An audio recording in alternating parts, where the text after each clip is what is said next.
చంద్రబాబు నాయుడు గారికి ఏదో ఊరట కలిగింది,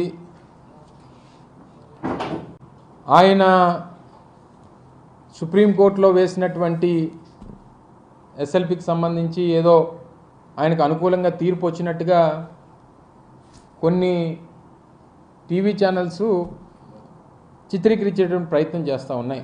ఇది నాకు ఏ రకంగా అనిపించిందంటే 2019లో చంద్రబాబు నాయుడు గారు గెలిచినటువంటి 23 సీట్లని గొప్ప విజయంగా భావించి చూపిస్తే ఏ రకంగా ఉంటుందో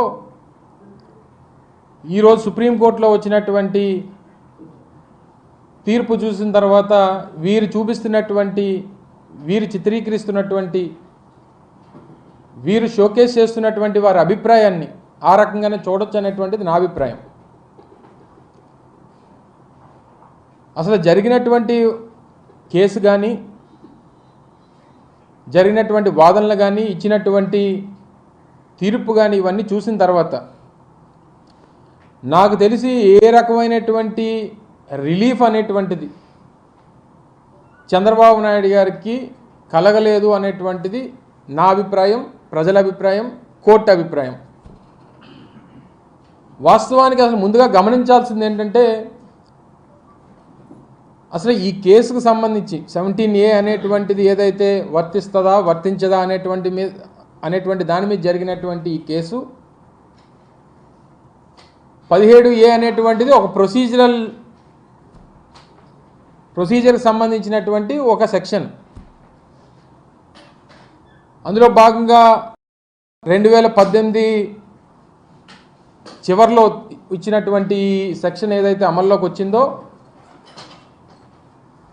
స్కిల్ స్కామ్ అనేటువంటిది 2015 నుంచి 2018 మొదటి అంకంలోనే అప్పుడు ఉన్నటువంటి కేసు రిజిస్టర్ చేయాలని చెప్పి రావడం, ఇవన్నీ సెక్షన్ అమలుకు రాకముందు వచ్చినటువంటిది కాబట్టి ఇది వర్తించదు అనేటువంటిది సిఐడికి సంబంధించి కానీ లేదా ఇన్వెస్టిగేషన్ ఏజెన్సీకి సంబంధించినటువంటి వాదన.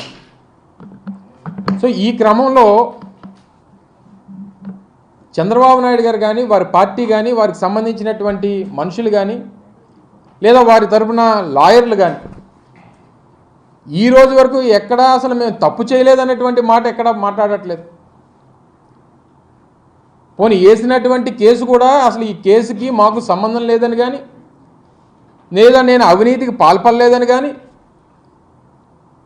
ఈ 360 కోట్లు 350 కోట్లకు సంబంధించినటువంటి ప్రజాధనాన్ని, ప్రభుత్వ ధనాన్ని నేను దోచుకోలేదని కానీ ఎక్కడా కూడా ఈ వాదనలో కానీ వారు చెప్పేటువంటి సమాధానంలో కానీ లేదు.